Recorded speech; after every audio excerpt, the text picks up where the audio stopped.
Pulling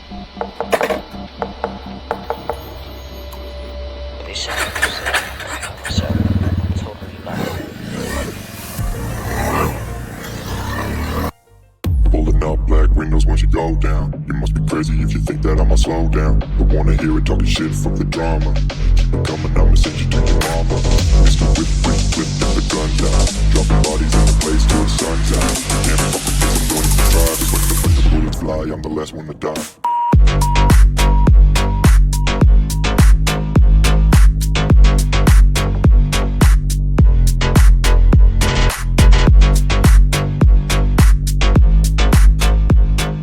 so hi, இன்றைக்கி நம்ம என்ன வண்டி பார்க்க போனால் ஜாவா 42.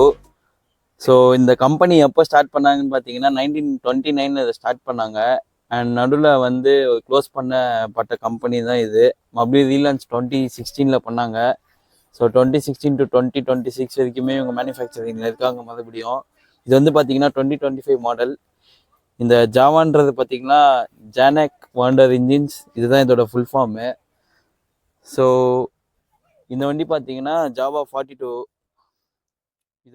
இது வந்து மஹேந்திரன் கூட டைப் போட்டு ரீலான்ச் பண்ணி விட்ட வண்டி தான் இந்த ஜாவா. 2016 நம்ம அப்படியே இதை ரீலான்ச் பண்ணாங்க. இது வந்து பார்த்தீங்கன்னா 2025 மாடலு. 2 ஸ்ட்ரோக் ஜாவாலாம் பார்த்தீங்கன்னா சிங்கிள் சிலிண்டர் டூயல் எக்ஸாஸ்ட் இருக்கும். அவங்க ஓஜியை ரிமைண்ட் பண்ணுற மாதிரி இதுலேயும் சிங்கிள் சிலிண்டர் டூயல் எக்ஸாஸ்ட் கொடுத்துருக்காங்க. ஸோ இதோட சிசி பார்த்தீங்கன்னா 294.72 சிசி. இது ஒரு short stroke engine. 65 mm stroke வரும், போர் அண்ட் ஸ்ட்ரோக் நீங்கள் கால்குலேட் பண்ணிங்கன்னா.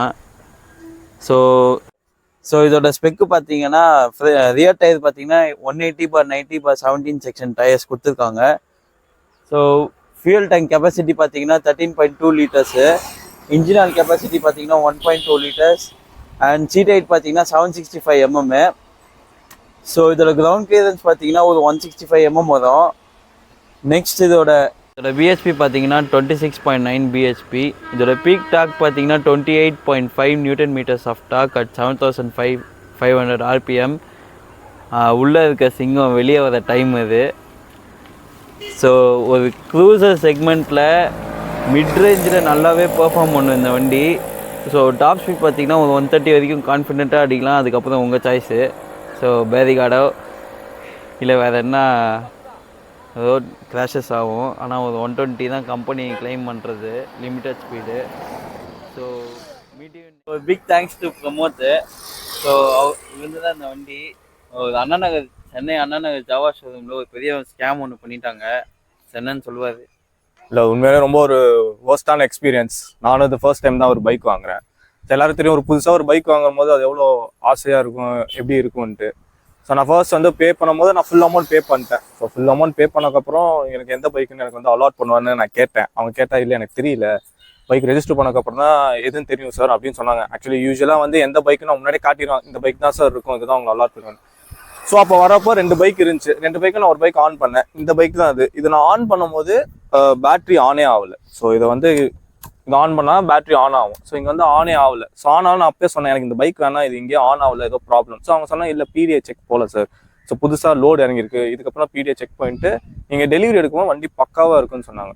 ஸோ அவங்க நம்பி அவங்க பேச்சை கேட்டு தான் நான் ஓகே, ஒரு ஃபுல் ட்ரஸ்ட் அவங்க மேலே போட்டதுக்கப்புறம் தான் நான் வந்து ஓகேன்னு சொல்லிட்டு நான் சைன் போட்டு ரெஜிஸ்டர்லாம் பண்ணக்கப்புறம் டெலிவரி அன்னைக்கு எல்லாமே ஷீட்லாம் போட்டு சும்மா நார்மலாக ஒரு பைக் எடுக்கிறோமே அப்படின்னு சொல்லிட்டு ஒரு ஷோரூம் எதுவுமே அவங்களுக்கு ஒரு இல்லை. சும்மா காசு கொடுத்துருவாங்க, பைக் கொடுத்துடணும், எப்படியாவது கொடுத்துருவோன்ட்டு ஒரு தொடக்கல, எதுவுமே பண்ணல, வாஷ் பண்ணல, சும்மா ஒரு கிளாத்தை போட்டு கொடுத்தாங்க. சரி, நான் கிளாத்லாம் எடுத்ததுக்கப்புறம் வண்டி ஆன் பண்ணுறேன். உட்காந்து ஆன் பண்ணால் வண்டி ஆனே ஆகலை. வண்டி ஆன்லாம் மீன்ஸ் பேட்ரி சுத்தமாக ஆனே ஆகலை.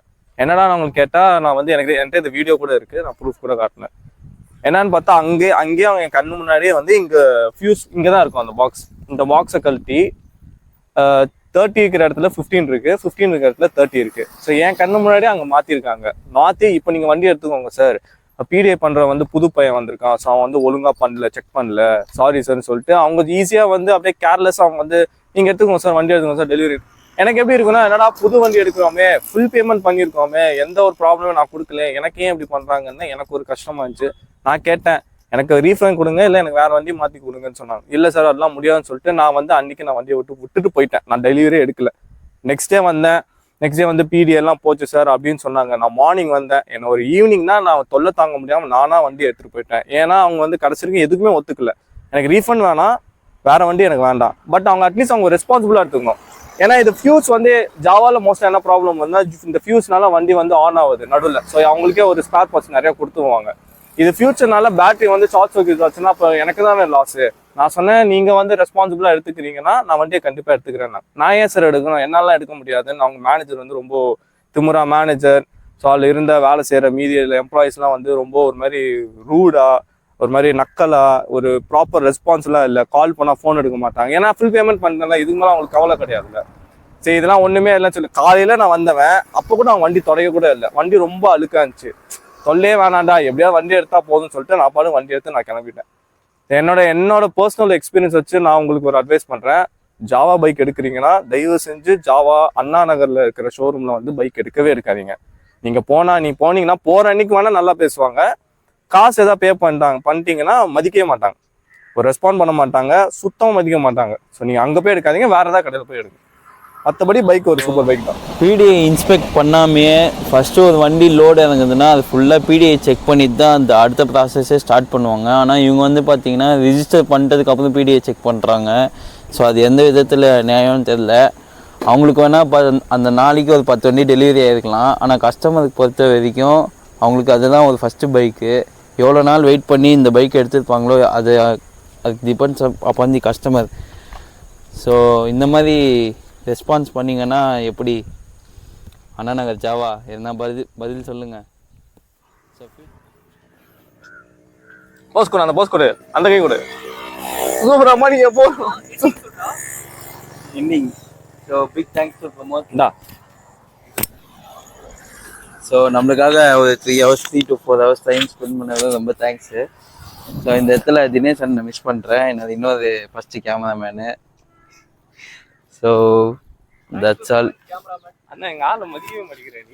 இது அவன் வீடியோ போடும் வண்டி, அடுத்த வண்டி அதோ காட்டுறா, அடுத்த வண்டி வெயிட்டிங்கில் நிற்கிது.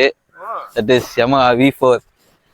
அதே மாதிரி பஜாஜ் கூட டைப் போட்ட வண்டி அது. நான் இதுக்கு அடுத்துக்கு போடுறேன், இதுக்கு அடுத்ததா இந்த V4 அடுத்ததா போடுறேன்.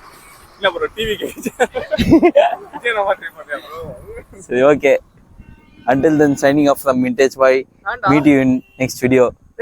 அப்படியே இந்த V4 ஓட ஓனர் இவர் தான். My 4th cameraman, 2nd cameraman, 3rd வந்து 3rd நான் தான். So okay.